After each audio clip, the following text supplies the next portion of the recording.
lot of huge things happening. We're working on the Muscle PhD Academy course diligently every day. It's going to be like nothing you've ever seen. You know, I was talking to William Wallace earlier today, and you got to look at how things change throughout the years, right? You know, education's a big part, you know, of my life, and I spend a lot of time being educated, but the way we get educated changes over time, right? So if you think about it, like me and, you know, maybe Andy and Paul, like it's this traditional route. In the academic, PhD, getting a doctorate, that traditional route is very much rooted in very old school tradition. You know, a lot of it's back in the 50s. In fact, a lot of the old school traditions dates back hundreds of years ago, maybe thousands of years ago, back to the Greek days. One of the that were not thousands of years ago, we're in modern day times. It's 2017, right? But a lot of times academics don't want to let go of this old school doctrine of how you teach. So Muscle PhD Academy is like, you know what? It's like, listen, you don't need to have like a degree or whatever. You can learn this stuff regardless and go on with your life. And that's what we're doing. You know, a lot of times in academics, they make things that are simple and make them all the way up here as far as complexity, and it makes zero sense to me, right? So that's coming out soon. Part of that, one of the things that we're going to be talking about next week too, and getting insight on this course as well, is we'll be meeting with Kai Green next week. In fact, Kai is coming into ASPI on the 29th. The 29th. So if you guys are following Muscle PhD, check in for sure, because on our lives and our Instagram lives, we'll probably have some Kai Green in here as well. We're really talking about doing something that I can't tell you about it right now, but it's going to change the game. That's all I can tell you. Kai Green's going to be here next week, and we're going to do some stuff that's going to change the game. So there you go on that. Okay, let's get into the course, or whatever the topic is for today. And really the topic overall is going to be hormones and differences between males and females, okay? So hormones and differences between males and females in general, right? So let's talk about hormones. The main hormone that we really discussed this week was what? Testosterone. Testosterone, okay? The testosterone, very important. Testosterone, very important. And it's not just important for men, it's important for women as well, okay? So testosterone itself is an anabolic hormone. I think most of you guys know that. But the thing about it is, when we say anabolic, we mean it helps you gain muscle. And optimally, you're trying to get in an optimal range, right? We see testosterone in normal guys range from something like 300. Yeah, we see testosterone essentially 300 to about maybe 1200 or 1300. Okay, so bottom line is we want to optimize that. Now, first thing we talked about, there's two different parts of testosterone. Testosterone will bind to its receptor, right? When it binds to its receptor, it will stimulate in the nucleus. It'll stimulate protein synthesis, you know, or the building of new muscle, the building of proteins that are important for strength, size, hypertrophy, all that great stuff, but also vitality. And one thing I want to emphasize is this: is that there are two components to testosterone we're interested in when we talk about training. The first is chronic change in testosterone. The second is acute change in testosterone. So when we talk about chronic, we mean like, what's your resting levels? When we said like 300 to 1200, what we were really talking about essentially is that chronic change. Now, if you look, Hackinen's done a lot of the research. Hackinen out of Jyväskylä University, done more strength training studies than anyone in the history of our field. And I had a chance, actually a couple chances, to go up to Jyväskylä and speak with Hackinen. Hackinen was a hero of mine actually coming up. But anyway, he did a study in 1988, right? And basically he took well-trained lifters, elite lifters. And back in the 80s, they used what they call linear periodization. And linear periodization, you changed up your training really, you went through what are called mesocycles. So you might have a hypertrophy mesocycle where you're mainly focusing on muscle growth. You might have a strength mesocycle where you're primarily focused on strength. A power, you're primarily focused on power. But those could last anywhere from 1 to 3 months, maybe 4 months. And what you saw is that their testosterone, they would change their program and their resting testosterone would go up, then it plateau for a couple months. Then they change it up again and go up, and then it plateau, and then they change it up and go up and plateau. Now those changes in testosterone paralleled change in power, strength, and strength. and even lean mass. And so what we do is we think that chronic testosterone levels are related to neuromuscular adaptations.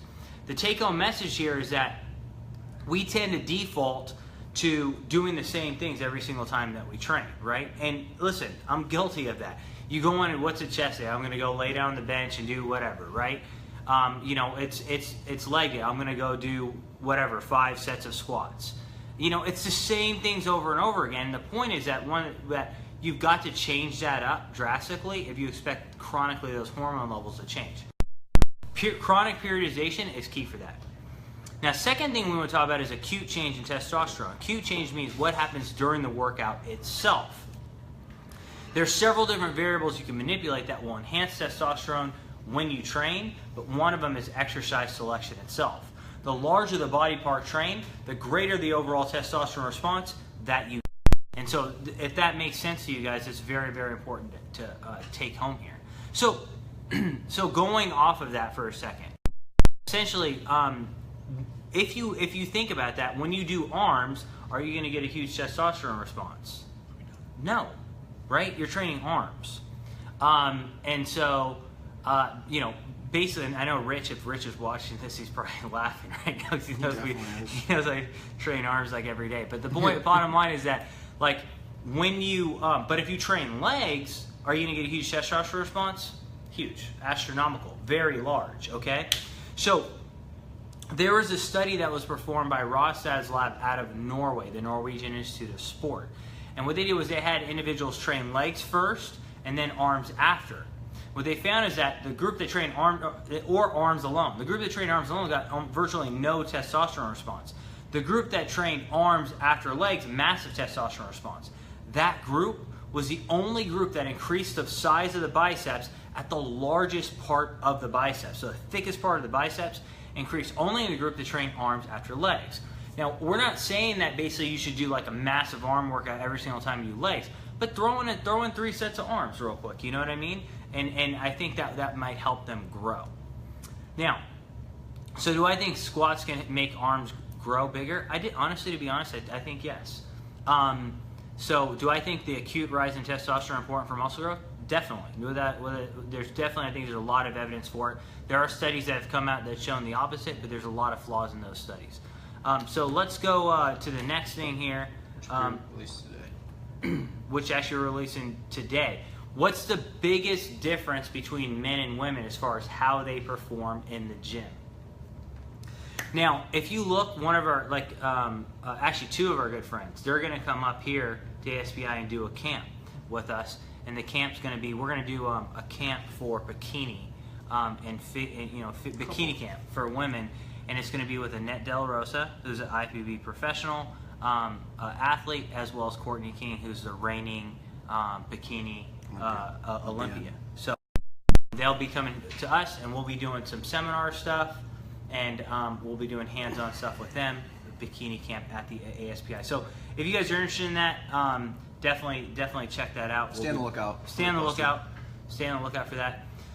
But one of the things, if you watch Annette and Courtney King, is that they do really high volume. And in fact, if you look at their leg workouts, they might warm up with lunges, then they might do squats, then they might do rear lunges, then they might do, side lateral lunges. You know what I mean? I do squats. Yeah, exactly. Then they might do reverse hack squats. You know what I mean? And then, reverse banded hyperextensions, and then hyperextensions. You know what I mean? And Paul and I, that whole time, we just did 5 sets of squats, and we're hurting, right? So the bottom, what's the difference? Well, guys typically have greater maximal strength, but women have greater strength endurance.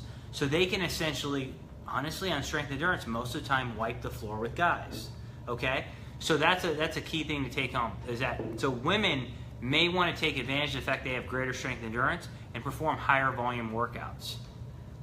If you're a guy and you want to grow, if you do a training session with a girl, they'll kick your behind because you're not used to that type of volume, and that might make you grow as well. Okay? New stimulus.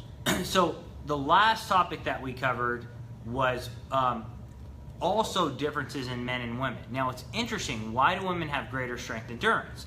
Well, basically, and why do we grow? Why maybe men have a greater ability to grow? Turns out that part of the growth process that we have is that when you, and we'll put this up I think tomorrow, if you look at your blood vessels, there's a blood vessel, right? Imagine a blood vessel in the middle. When your muscles contract, they squeeze on that blood vessel, right?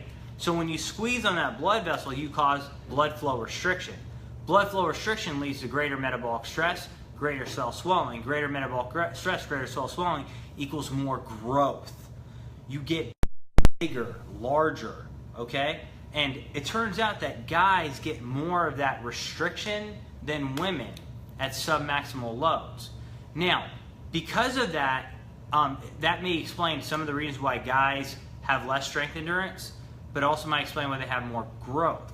So this means that women can benefit truly from things like blood flow restriction exercise.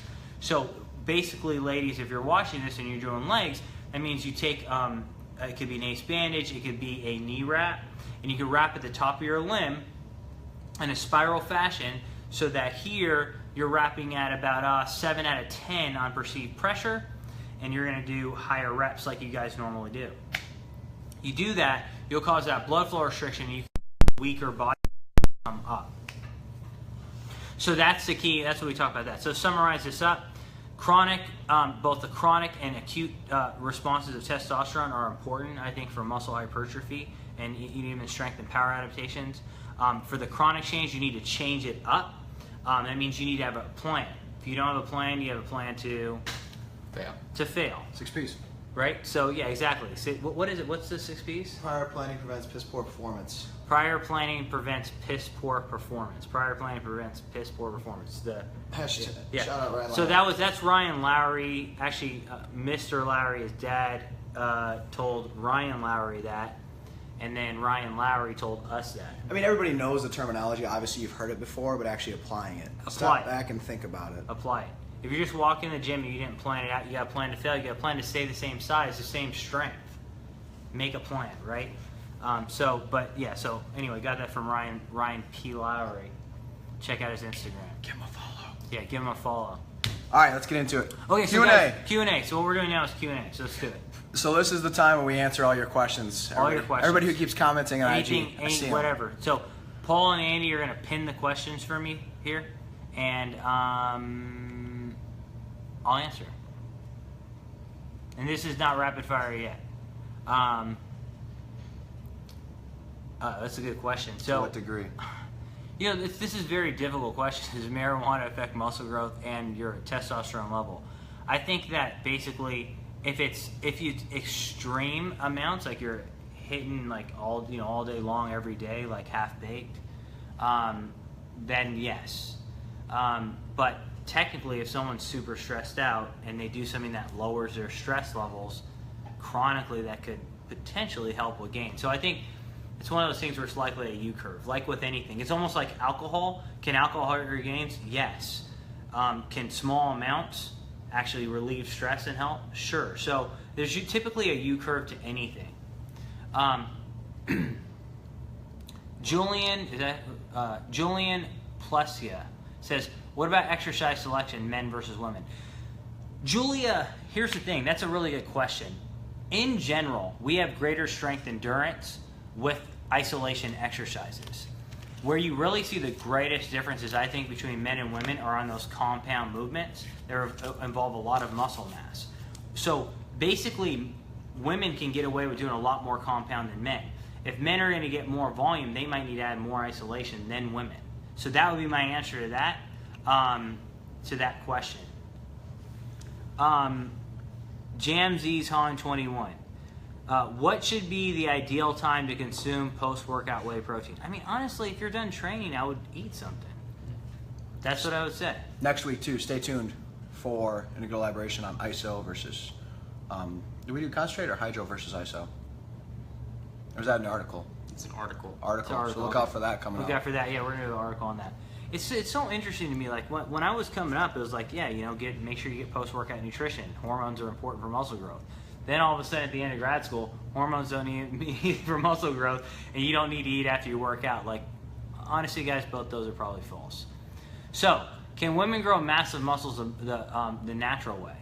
is Leonard. You know, Leonard, really it comes down to your genetic potential, right? Everyone's got, I mean, shoot, there are guys who can't build massive muscle the natural way. You know what I'm saying? It depends on your genetic potential.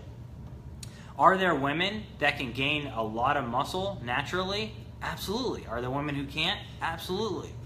But can you maximize your natural potential? Yes. So, and I think the biggest thing is, my advice is, if you are someone who puts on muscle well, that's great. If you're not and you're a female, part of it is, you know, focusing, adding more frequency on those weak body parts, and maybe working more on symmetry, right? I think that's the great thing about bikini out there is, like, you know, it used to be women's bodybuilding, and then it was fitness, and then figure, and now bikini. There's a bunch of ranges depending on how your body responds. Connor Bunn, what's up, Connor? Have you guys done any type of study with natural bodybuilders and people on drugs? Should people be trained differently, like naturals doing more full body because of the protein synthesis occurring 24? So, Connor, bottom line is this: if someone is enhanced, are they going to recover faster? Sure. Can they have more frequency or higher volume? Sure. And yes, that's the case. But the bottom line is that, say, if someone is natural, they can still train with high frequency. They can still train hardcore. They may not recover as fast. And so, you know, that's where I think things like perceived recovery scale becomes very important. That's where doing all the little things become essential to your training. And like someone on the other day was talking about testosterone, acute testosterone. I was like, yeah, but does it really do that much? And my response was that people say that about this, then they say about the next thing, and the next thing, and the next thing, and those small little changes that they ignored all of them add up to one large macro change. It's all about the details, right? If you look at, like, we were just having a conversation about it the other day about the top racehorse in the world who's making millions compared to the racehorse who's only making 10,000. The only difference between them is 3%, right? So are you willing to give that 3%? Can I ask a question? Yeah. A few questions. How many studies, okay, because this is a common question that I'm seeing. Jump in it. So, jumping on this Andrew one. Barninger, guys. So how Andrew underscore Neil. Actually, Andrew Neil underscore. Andrew Neil underscore. This is a huge question that we get all the time. All time. About steroids. How many studies are there actually on steroids? Not very many. Nope. Why is that? Because it's very unethical. Yeah. When was the last time one was actually published? 1991 or something like that. Yeah. We were just reading up on it a little bit ago. Yeah, but like yes. 1991 was the last. Bassin? Yes. That was a testosterone, Bassin, right? yeah. And it's completely, it's unethical. Yes. You can't do studies on that. That's why there's really not a lot of research on it. So That's a problem, yeah. it's a problem. But if Doc kind of like answers a question and doesn't fully answer the question, that's why. Yep. And the funny thing is, I'll be honest with you, like when you look at the study that was done on testosterone, it's opened a big can of worms here by Bassin. Good study. But like, for example, they gained a good amount of muscle. I want to say like, I can't remember how much they gained. I want to say like 6 kg. 6 kilograms in 10 weeks of lean 10 mass. weeks or 12? Yeah. 12 weeks. 10 to 12, 10 weeks, And that was when 6 you're talking- kilograms. That was the one you're talking about, right? Yeah. Because that was in 3 different study groups too. Yeah. It's 3 different groups. 6 kilograms of lean mass. The thing about these individuals, though, they're middle-aged, and they only trained in, like, I want to say it was like a 5 RM range or 6 RM range. No matter what, like, they always did 6 repetitions. They didn't periodize their training at all, and they still gained a ton of muscle. It was with a dose of testosterone that was Minute. not minute. Like, and people will comment on, like, oh, this is how much muscle you can gain on steroids. No, because number one, no one out there, or rarely anyone, only uses one substance.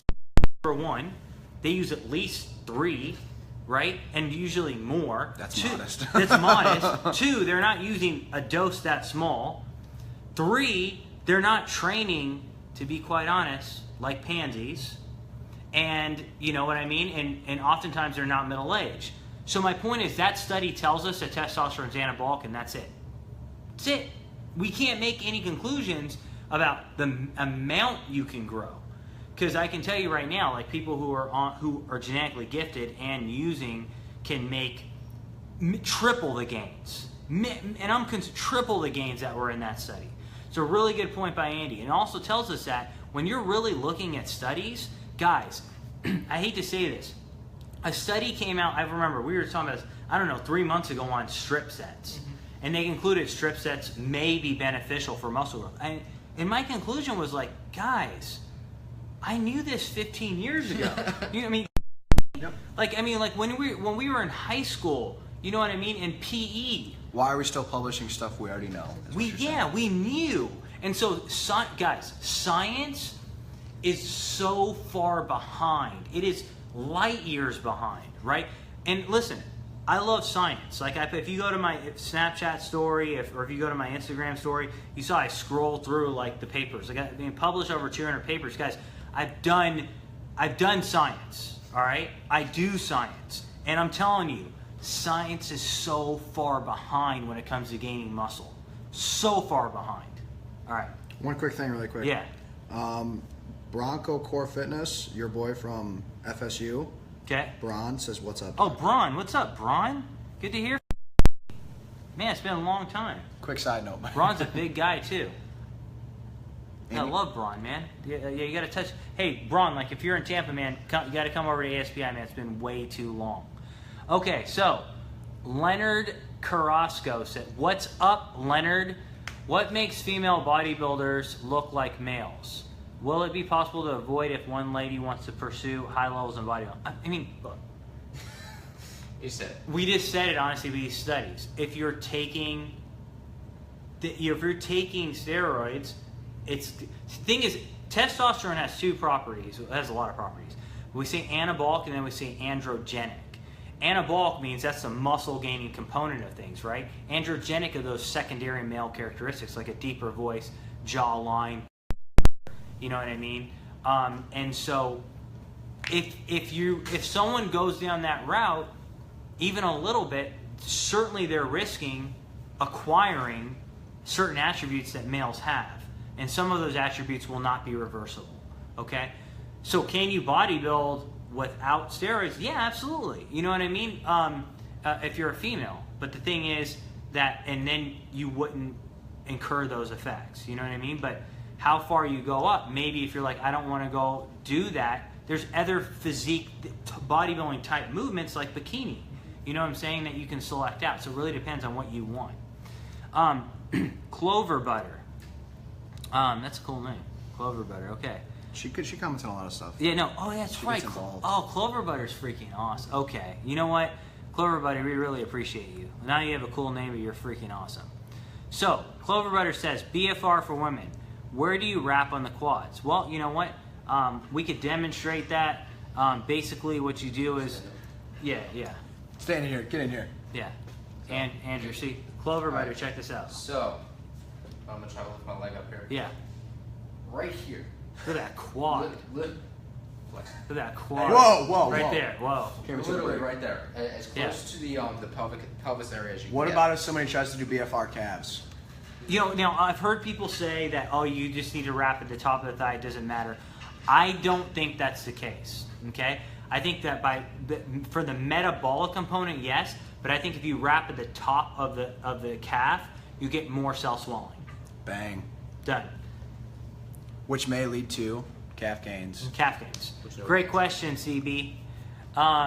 Jake Doherty. Dude, there's a guy on my hockey team a long time ago named Jake Doherty. Is that you, Jake? Is that Jake? Is that you? Anyway, what's up, dude?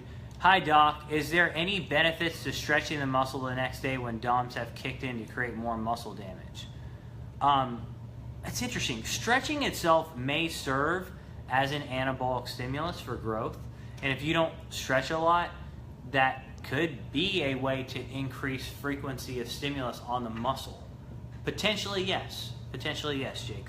I like where your head is thinking. You can go off of this one somewhat. Let me check it more. There you go. Glitter Phoenix says, you stated that men and women are different with training, which makes sense. However, why do you think that women get discounted when it comes to having knowledge on bodybuilding extras? I have no idea why someone would discount them. I mean, it makes zero sense to me because when it comes to training lower body, first of all, I've learned like probably more from them than anyone. I feel like females have like, especially the sport, like female bodybuilding, female bikini, have actually revolutionized how men train. Because now men are actually starting to focus on their posterior chain instead of And just the glutes. And glutes. And I think it's changing the game. I think it's helping athletics. I think it's helping men be more balanced, get less injuries. So people who do that, I have no idea. There's no rational reason why. Let's hit another hot topic. What is the difference between women supplements and men supplements? Should I buy women's supplements if I'm a woman, or is there any type of advantage, or is it advantageous for me to move forward with that? I mean, the difference is, you know, when it comes to like some things like iron, you know, because of females when they you know, they have periods and things like that. For the majority. For the majority, no.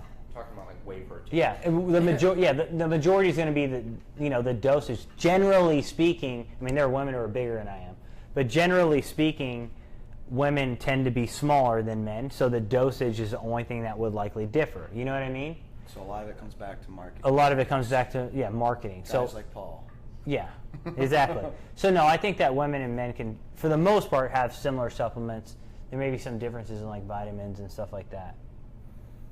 Steven, what's up, Steven? Can you give any information on the Muscle PhD course? It's a really good question. Of course we can.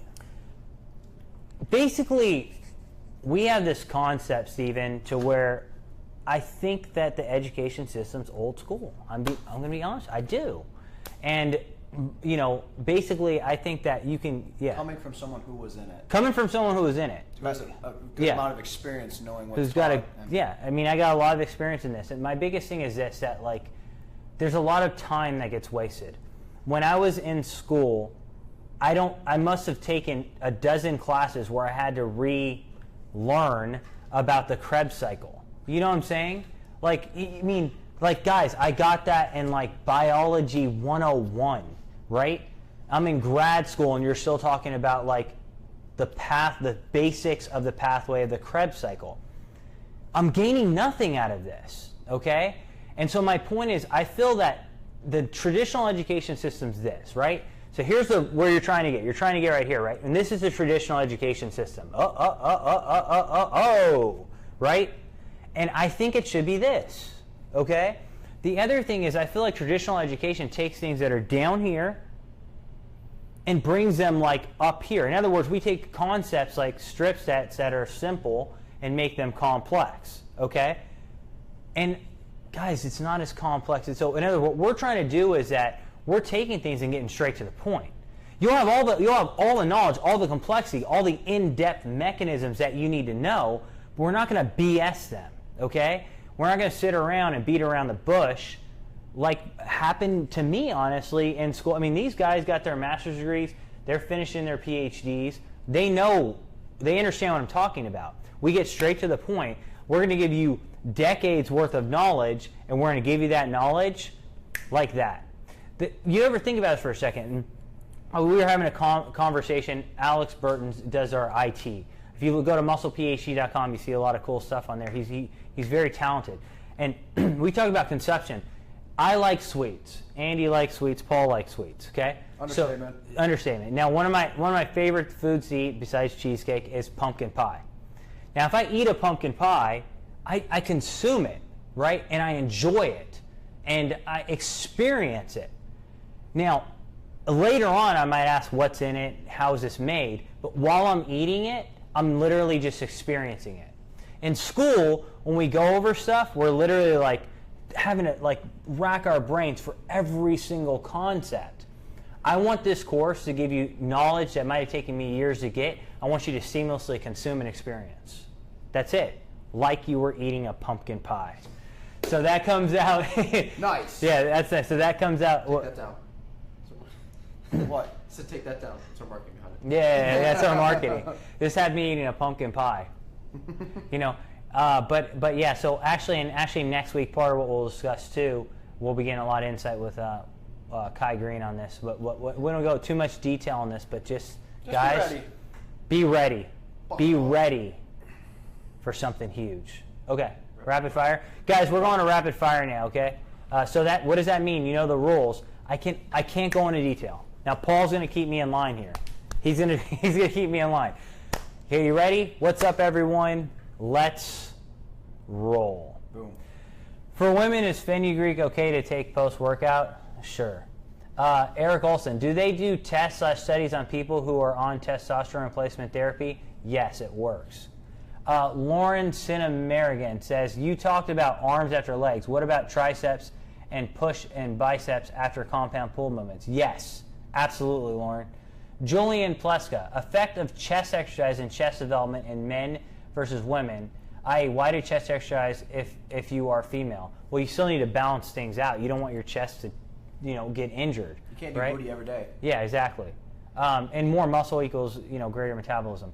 Big Mike VZU, do over-the-counter testosterone pills work? Some do. Dan Lord, how frequently should BFR be used for a week, 2 to 3 days a week?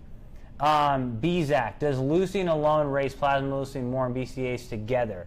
No, it might lower them more. To work at your facility, do you prefer your employees to have a PhD? Is it master sufficient? What's sufficient is, do you have what it takes to be at ASPI? And what it takes is a burning passion to change lives and a unique skill set that we need, whether that's marketing or graphics or something else. I mean, that's it. That's what it takes, right? I don't want to go into detail on that. Can we circle back around that at the end? We can finish with that. Stephen Vartanian. Oh, what's up, Stephen? We talked earlier. I feel the exact same about education system. Can't wait. Fist bump. Whoops. Not sure if you know what's off the top of your head. Okay. Can you say what optimal testosterone, free testosterone, estrogen levels should be? Oh, man, that's a hard. I know it's loaded. That's going to vary. Yeah. I would say your testosterone, though, I mean, ideally you want over 600, I think. Depends again, male, female. Male, female. Oh, yeah, that's true. Yeah. So female, if it's over 600. You might have problems. Yeah, maybe like 50 or something for females. 50 to 100. Yeah, 50 might be optimal for females. Maybe we'll post it later up on a story or something like that after we do a little bit of... Yeah, we'll do that. I We'll do just wanna that. make And guys, listen, if you want, if I don't answer some of your questions, hit me up on Snapchat, The Muscle PhD. Go over there. On these days, we will answer questions on Muscle PhD. Okay. Shit. What is the last age to see genetic growth potential? Do they mean how old you get? Is there... I mean, you can gain muscle all the way up to, I've seen people, we used to do aging studies, they were gaining muscle when they were 80. But you're probably going to peak at around mid-20s, I would say. That's it? Okay, cool. Done. I'll go. Okay. We'll take about two or three more. Yep. Some facts. Okay. What is the ideal number of reps and sets for hypertrophy training? You got to vary it up, my friend. You got to vary it up. So, does nitric oxide affect muscle growth? Yeah, internally when you train, you release nitric oxide, and that seems to be a trigger for satellite cells. Yes. Good. What are your thoughts on Dallas? I actually want to address this. So, guys, very tragic. We lost a great bodybuilder and a great human being in Dallas McCarver recently. That was yesterday. I think it shocked the world. And so I had an opportunity to meet Dallas at the Arnold. He was a true gentleman, a true athlete, a true competitor. He had a big heart. And a lot of people right now are hurting over this. So my thoughts are, guys, send your prayers out to Dallas and Dallas's family and friends. And, whatever you can do, if you know him personally, whatever you do to support him, definitely do. That's my thoughts. Guys, I think what? You want to readjust the other one really quick? You said the PhD one you want to touch on. Oh, yeah. I'll address the last question. Someone says, what do you prefer to come in here? Be honest with you. Guys, going back to our point, it's not about degrees, okay? Grant, we have a lot of degrees in here. We have a lot of degrees, okay? I mean, in this room, we probably have like 8 degrees alone just between us 3, okay? But it's not about degrees. You could have a PhD, an MD, and you can come in here and you may not add any value. It's not about the degrees. It's about what's here and what skill sets that you're bringing here. See what I'm saying? So my biggest thing is that,